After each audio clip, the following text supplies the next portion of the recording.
وبه نستعين وهو خير ناصر ومعين وصلى الله على سيدنا مولانا بالقاسم محمد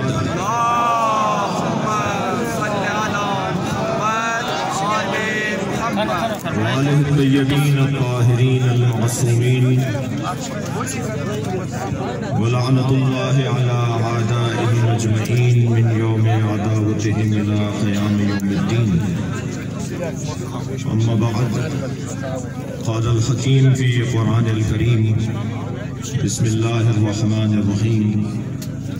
ومن قتل مظلوما فقد جعل لوليه سلطانا. التماس کروں گا کوئٹہ میں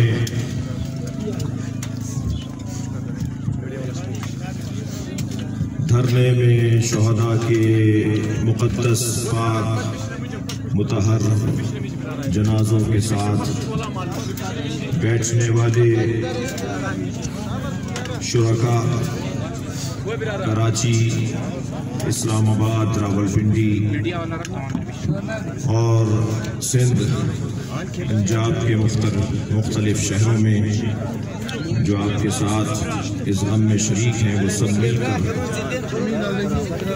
ان شہداء کی درجات کی بلندی کے لیے رحم اللہ من قرأ الفاتحہ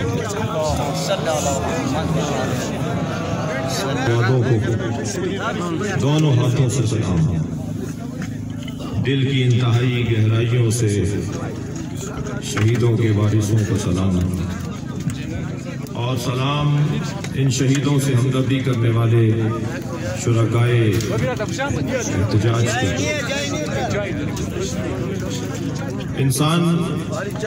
انسان کے ساتھ جب رہتا ہے تو تین حالتوں سے باہر نہیں ہے، یا سب اس کے دوست ہیں، یا سب اس کے دشمن ہیں، یا کچھ اس کے دوست ہیں اور کچھ اس کے دشمن ہیں۔ جس کے سب دوست ہوتے ہیں اسے منافق کہا جاتا ہے، اور جس کے سب دشمن ہوتے ہیں اسے کافر کہا جاتا ہے، جس کے کچھ دوست ہوں اور کچھ دشمن ہوں اسے مومن کہا جاتا ہے۔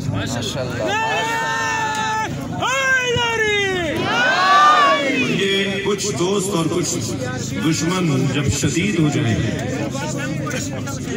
شدت حب اور شدت بغض اگر کہیں سامنے آتی ہے تو اسے علی مولا کہا جاتا ہے۔ میرے مولا جاذبہ و دافعہ شدید رکھتے تھے، علی کے دشمن بھی شدید، علی کے محب بھی شدید۔ یہ ہو نہیں سکتا کہ ہم علی کے چاہنے والے ہوں اور ہم مولا علی کی پیروی اور ان کی اطاعت میں مظلوم۔ ہمارے ساتھ تاریخ گواہ ہے کہ جو کچھ ہوا وہ اگر کسی اور کے ساتھ ہوتا تو شاید میوزیموں میں اور عجائب گھروں میں بھی ان کے آثار ہوتے، لیکن ہمارے ساتھ جتنا ظلم کیا گیا اتنا ہی ہم ترقی کرتے چلے۔ میں ایک جملہ کہہ کر آگے بڑھوں گا کہ پاکستان میں ہمارا دشمن بے وقوف ہے۔ اول تو میں اپنا دشمن پاکستان میں، ہم اپنا دشمن کسی کو نہیں مانتے۔ پاکستان میں ہمارا کوئی دشمن نہیں ہے۔ یہ جو ہماری دشمنی کا ٹائٹل لیے پھرتے ہیں، یہ جو اسٹیکر چھاپے پھرتے ہیں ہماری دشمنی کا، یہ ہمارے دشمن نہیں ہے، اس لیے کہ ہمارا دشمن ہونے کے لیے قابلیت چاہیے اور اہلیت چاہیے جو ان میں نہیں ہے۔ جو بزدلانہ حملہ کرتا ہو، جو چھپ کر مارتا ہو، جو ہاتھ باندھ کر مارتا ہو، وہ شجاع اور بہادر کا بات۔ بہادر ہو تو سامنے آ کر بات کرو، بہادر ہو تو سامنے آ کر بولو کہ تم ہمارے دشمن ہو۔ اور اتنا ہمارا دشمن بے وقوف ہے، اتنا ناکام ہے ہمارا دشمن پاکستان کے اندر، جس نے خود کو اپنے آپ کو دشمن مانا ہوا ہے۔ ہم اسے دشمن نہیں مانتے۔